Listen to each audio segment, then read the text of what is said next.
Hey there, fellow heathens. My name is Raffin Tierson, and with me, as always, Abba Yurmirson, and welcome to the latest episode of the Southern Heathens podcast. It's been a while since we've posted anything.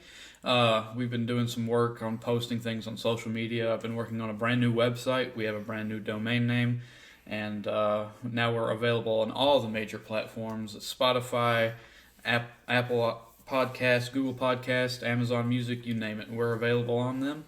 And we hope you enjoy the show. How you doing? I am tired, for sure. I am very, very tired. Just a lot of working lately, I guess. Lots of working. So, how are you doing today? I'm doing great. Our lives don't stop. We just keep going and we keep doing what we got to do. Things are progressing pretty well with this, I think. And I know it's been a while since we've posted a podcast episode. But we have some, new topics we're going to go over today. One of them is not what you're going to think it is at first, and I'll explain more on that. But one thing that I will say is the first one would be oaths. What it means, keeping your oath, and when to swear. And I'll start off by saying, from what I was taught, was what it means to swear an oath is when you swear one, you have to keep that oath. I know people have probably seen that, I would say, meme on the internet when it says, oh, if a Viking broke his oath, it would, be karma in battle. Now, I'm not so sure I'm pretty sure that's not accurate at all, but the Germanic and Norse peoples still took oaths very seriously. Anywhere in the Germanic lands that you went to, that was a really big thing. Well, so, what do you got to say? I think to expound on what you just said, I don't think you would necessarily reap like that weird Wiccan threefold law, but it just speaks more about how others thought of you. Once you've broken your vow or your oath, you weren't really thought of as this an honorable person, and you can become an outcast. So I don't think. Like what you said, I don't think they reaped any kind of maybe supernatural, unless they broke an oath to a god or something. That could be a little different. Or broke an oath to your king. Yeah. And something that was actually worth dying over if someone did break an oath. Right. Yeah. But oaths, especially for me, because my patron is Tyr, is very important. Tyr was kind of like a mediator. He oversaw stuff like that. People would invoke Tyr when they would mediate things and make oaths and stuff like that.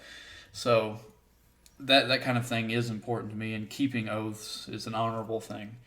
And once you swear an oath, you got to make sure you have the right mindset and the right heart for it, or it's just not going to go well for you, really. I mean, your life is going to kind of spiral out of control. Which I've heard many times when people swear to Odin because they think it's just going to be this jolly, good, happy ride, and it's definitely not. Keeping your oath is very important, not just for others, but as for yourself too, like a good reputation to have. And I guess that it's modern. Speaking in a modern time kind of thing. And I think most of you guys would agree with this, if not all, is to you want to be around people who keep their word.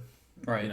I wouldn't want to be with someone who breaks a promise and can't keep their word 24/7. That's unreliable people. Right. You have to bring people in around you that have a sense of loyalty, I guess you could say, for the lack of a better word. And actually, for not lack of a better word, loyalty is a good thing. You surround yourself with people that are strong-willed, and they're willing to help you succeed, even if they don't have the same goals as you do. That they have your back. So you surround yourself with those kind of people, and they'll help you. Helps you keep your oath. Helps you maintain your your path. Yes. Yeah, I'm keeping that in the podcast, by the way. When to swear oaths, from what I've been taught, is usually not any specific... I'm pretty sure there actually is. I think it was Yule. If I'm not mistaken, I'm pretty sure it's Yule when you were supposedly supposed to swear oaths, go over with your Gothi and everything. But I could be wrong on that, so don't quote me on that. But from what I was taught, though, obviously not everyone does everything by the book. Right. So it could just be at a random bloat. But the biggest importance, from what I've been taught also, is that if you are to swear an oath, to go over with not just your Gothi, but your kindred too, which will actually be our next topic. One thing too is, like I was saying before, when you swear an oath, you go over it with everyone, because everyone who's there at the bloat is going to be involved in this oath. And if you break it, it affects them too. So yeah, I mean, kindreds, people that gather together, and kind of like a family.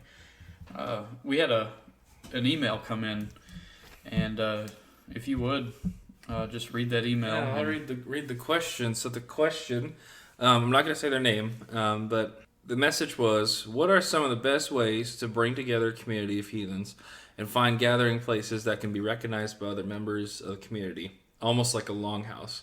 I think this would be a great subject to potentially go over. Being a new practitioner of heathenry and having just found your podcast in the last weeks, I find myself lost in how to properly practice. More beginner tips would be amazing to listen to. Yeah. Well, first I want to thank you. We're not going to say your name, but I want to thank you for reaching out to us, and I want to thank you for listening. That really means a lot to us. But go ahead and give the best answer.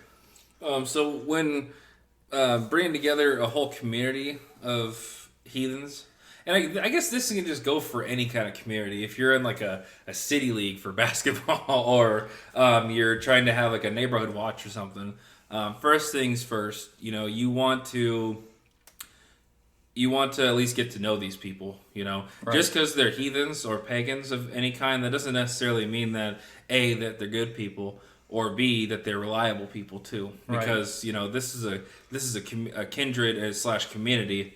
We want to work together. We want to make it happen for each other. So that'd be the first thing, is getting to know them first. The second thing would be when you set up like a bloat or a celebration of some kind, I would say make sure that they're the type of working folk, I guess is the best way to put it. Yeah. Because when it came to stuff, celebrations like this, like especially a big one like Yule, or one where they had a bunch of decorations up, something like that, it involved a lot of work from everyone. It didn't matter if it was decorating something or slaughtering an animal real quick, whatever it is. So that would be my second thing. And third thing would be make sure that the people that you are within this kindred, you could say, I would say make sure that they are educated or are becoming educated, because the more people you have in there that actually read real sources, and you don't have to, that kind of eliminates, most of the time, it eliminates bros trues, wicked trues, all that crap.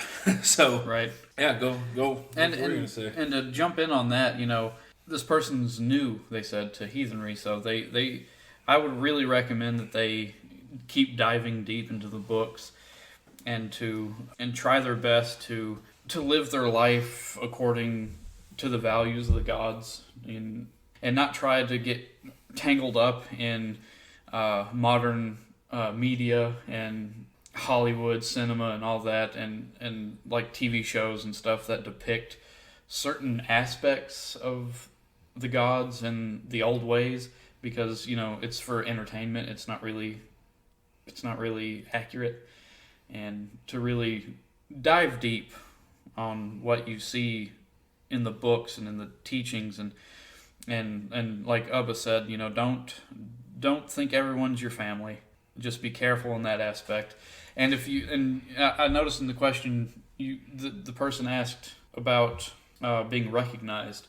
One way you can do that is you can definitely apply for a nonprofit status and incorporate your kindred as a religious establishment, and you get all the same perks as any Christian church. We have that liberty in this country. So yeah, and I would also say too, gatherings, longhouse, obviously, longhouses are cool, and I hope one day to have a longhouse / I would say more of like a temple.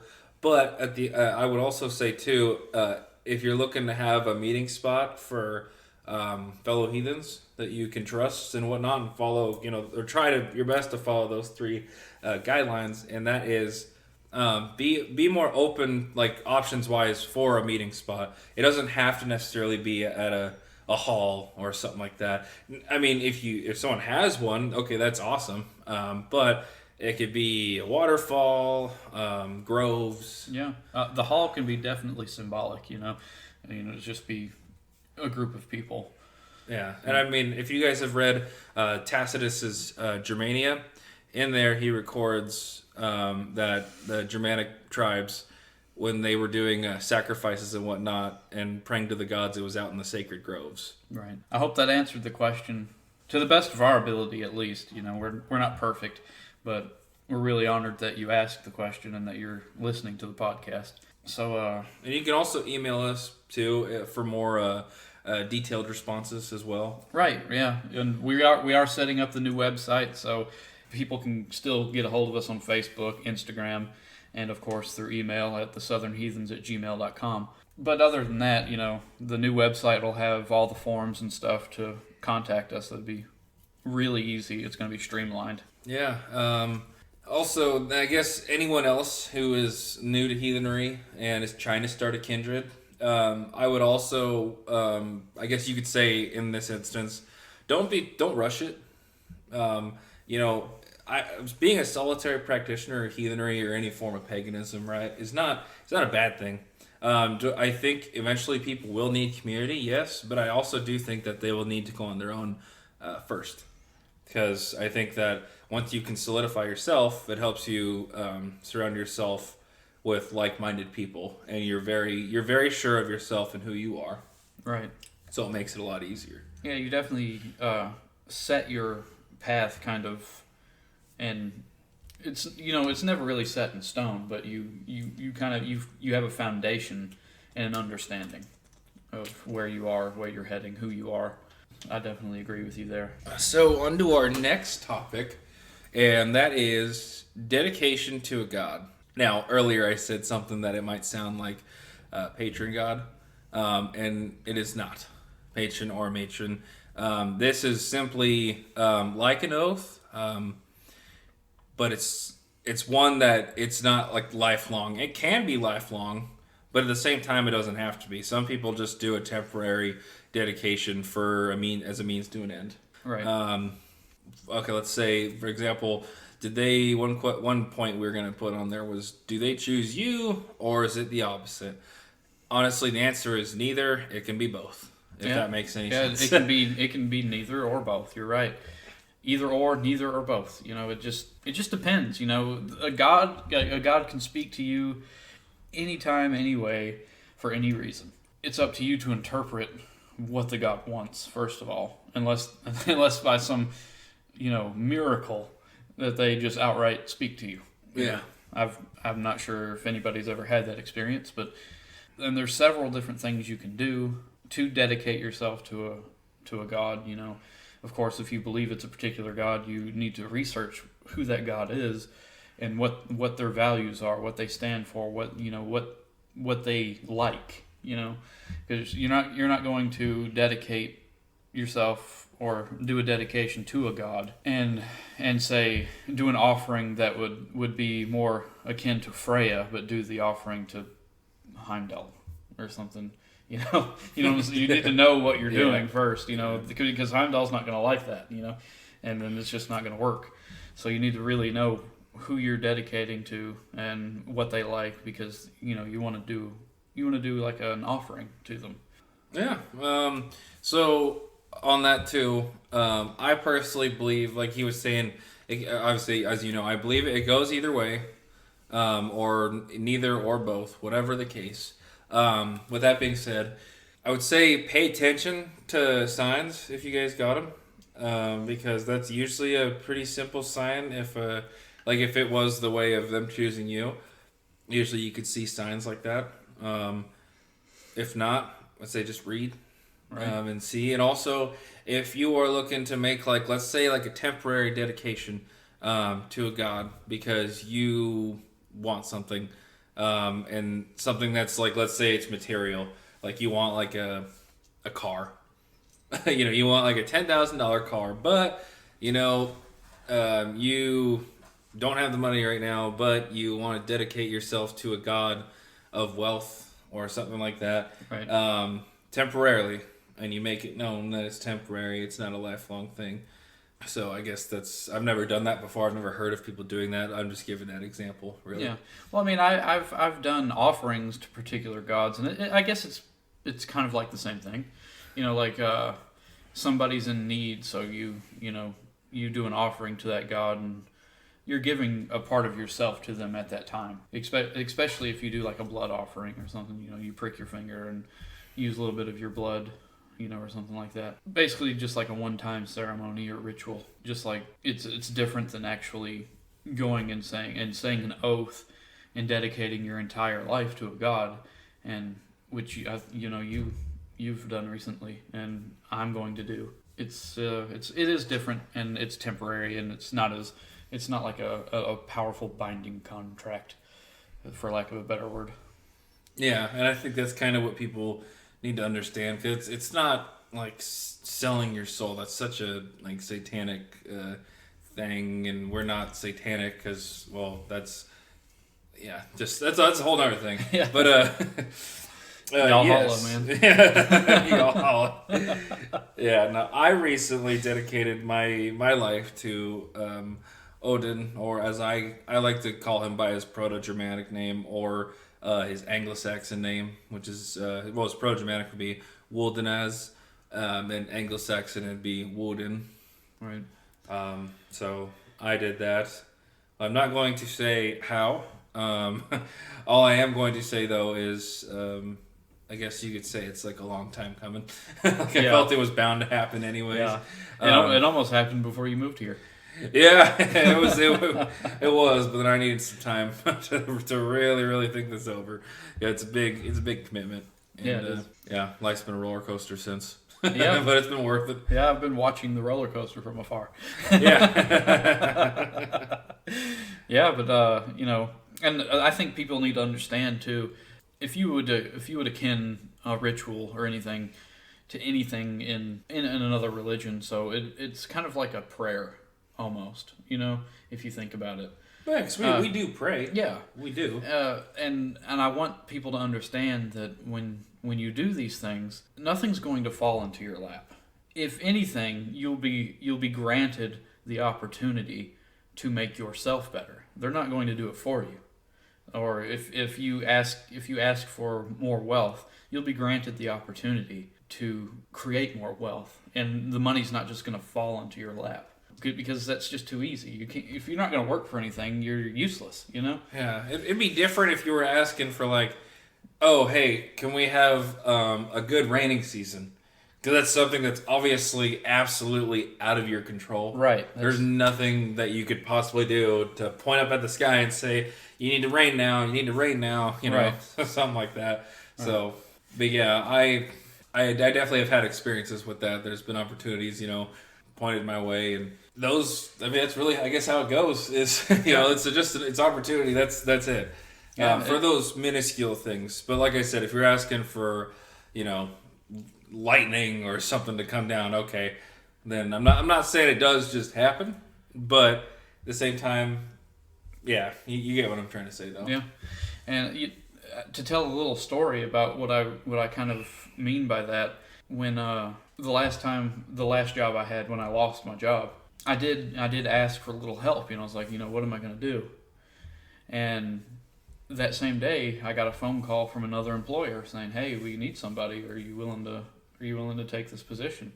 Yeah, So I mean, money didn't fall in my lap. I got the opportunity to go back to work. I'm not just sitting at home and money falling from the sky. I know for a fact there are people that believe that if they pray to a deity, that money and food will fall from the sky. That they're just going to be granted these things out of the kindness of their hearts. It's not how it works. I mean, you're going to have to go out there, and was the path opened up a little bit for me? Like, yeah, there's a job opportunity for you. Take it.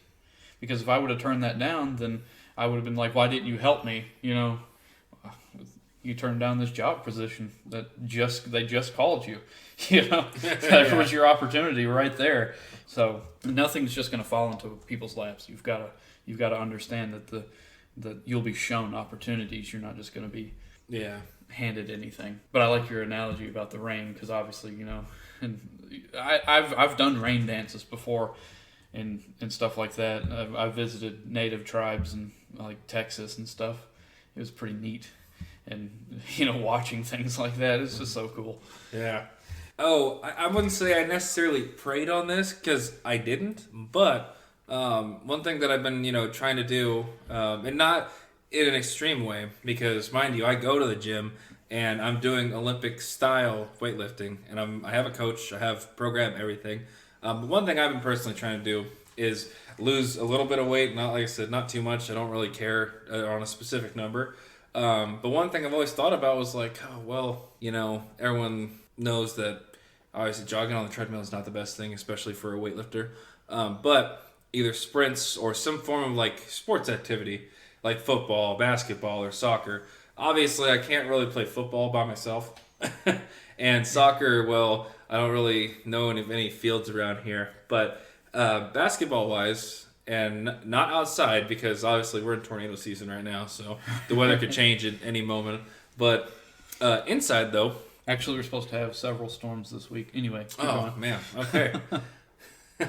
Yeah, well, anyways, what was I saying? Okay, so yeah, I had just happened to look at a gym that I didn't look at in the first week that I was here, when I was looking for a gym to go to, and they just so happen to have a basketball court, and they have open gyms on Wednesdays and Sundays. And open gyms, if you guys didn't know, it's just when a lot of people actually go, and it's like 5-on-5, and it's just fun. For me, it's a lot easier to run, even if I gas myself out by like the second or third game. It's still easier for me to give 100% on that, because I love basketball. I grew up playing, so just wanted to say that, because that was just one thing I had thought about. And maybe the gods heard me and was like, well, hey, why don't you actually go explore more of the town, that you're living in, and maybe you just might find something. Right. Yeah. Yeah. So basically, just get up off your ass and find it. Yeah. So that's how that works. I can say one thing. Oh, if you guys don't notice, some things in my voice too. I've been in the South here for 2 months now, and I will say that shit is catchy. It is catchy. It really is catchy. I don't know what it is. I always used to kind of make fun of Southern accents a lot.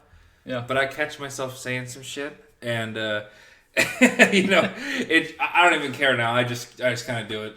Well, the language, the dialect, basically how I would say it. There are certain shortcuts for words and stuff that makes it easier to speak. Yeah, everything here is simple. Yeah, you don't, there's no extravagant, proper way of speaking, and I understand how to speak. I didn't learn how to speak in the South, so I understand grammar and all that. But boy, do I have that accent.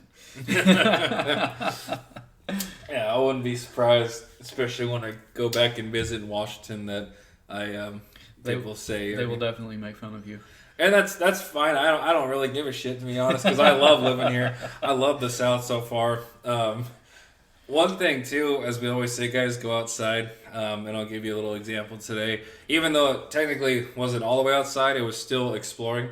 Went down to Tupelo this morning, and that's an hour from us. Took the Natchez Trace Parkway. It's a beautiful national scenic highway, actually. Yeah, and it goes through Alabama too. And I remember one thing I didn't actually get to mention, which I will now. Speaking of the wandering and whatnot, I got bored. Was it last weekend? I think. Yeah, last weekend, Saturday, and I was just like, I'm gonna go drive to Alabama.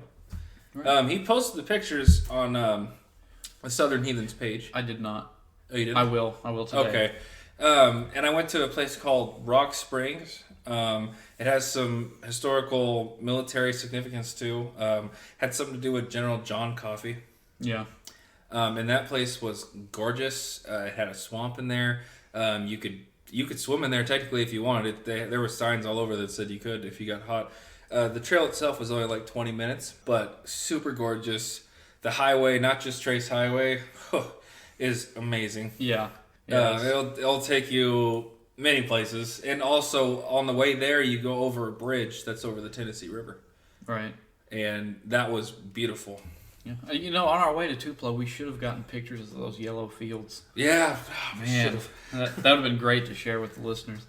But yeah, I mean, Tupelo, obviously, the birthplace of Elvis Presley. Yeah. Yeah. And on our way we were going to a restaurant, one that we had saw, and we saw like a YouTube video because they were actually talking about accents. Yeah. In Mississippi versus Alabama.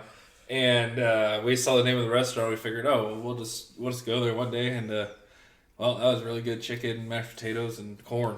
Yeah, I had jalapeno cornbread. I had greens, a fried chicken breast, and some Southern sweet tea, and chocolate cobbler, which was way too decadent. Wow. And of course, the chef, the lady, came up and said, how's y'all's dinner? And it confused me because I'm still not used to it. To me, dinner is in the evening. That was lunch for me, and it's around here, you have breakfast, dinner, and supper, and I'm used to breakfast, lunch, and dinner, and then you have Alabama where they're like breakfast, supper, dinner, or something like that. It's very strange. Oh yeah, and the waitress was very adamant about me possibly getting a soda because it came with the meal. Yeah, but I just wanted water anyways because right. I just wanted water. Yeah, I think she felt bad because you're being charged for a drink and you didn't get one. Oh yeah. It's all good. I came there for the food. Right. I wanted to see. But yeah, and on our way there and on our way back, we saw a lot of fields with. What did you say? They're just what do you call them? Dandelions? No, those weren't dandelions, but they were definitely a yellow flower of some sort. And there was just fields on fields on fields. Then you had the Mississippi mud, right? Yeah. Right below. Yeah, he asked, he's like, hey, should we do a photo shoot? And so I'm like, no. I think we should have taken some pictures of the fields, though. Oh, maybe next time when we're out. Oh, definitely. And I also want to say something to the listeners, that I'm finally going to be able to go to Valhalla because I've been gifted my very own Mjolnir. So I'll get to sit down and drink with Ragnar. Right? In case you guys can't tell, that's sarcasm. So sarcastic. I mean, come on. First of all, around here it's Yalhalla, okay? And we drink with Ragnar. Not Ragnar. Oh no, you drink you drink mead, you drink the crawfish milk. Yeah, we got some of that crawfish milk, it's so gross. I'm pretty sure it's not real. I hope it's not real. I'm gonna post horrible. That. I'm gonna post a picture of that on the page so the listeners can see what we're talking about. Yeah, that's what we drink with out of our horns. Right. So is there anything else you want to add to this episode? As always, go outside, go explore. You don't necessarily. I know some people can't just get on a plane or get in your vehicle and drive or fly somewhere extravagant.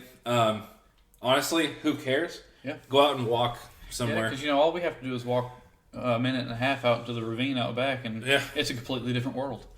So yeah. So just go somewhere you haven't gone before. Yeah. There's plenty of places wherever anyone's at. If you're in the city, try your best to just get out of the city, even if it's to the river or a lake or ocean. Yeah, go outside, read a book, learn something new, unplug for a minute, and I know that's funny coming from a podcast. If you unplug, you can't hear us. But, do all that. Of course, if you like the episodes, if you like the content, give us a like, follow, share with a friend, share with a foe, share with your atheist friends, your Christian friends. We're available on all the major platforms now. And you can find us on Facebook at the Southern Heathens. You can find us on Instagram at the Southern Heathens, and you can find us at thesouthernheathens.com. And you do all those things, and we will be back to talk to you later. And you have a good day. Y'all holla.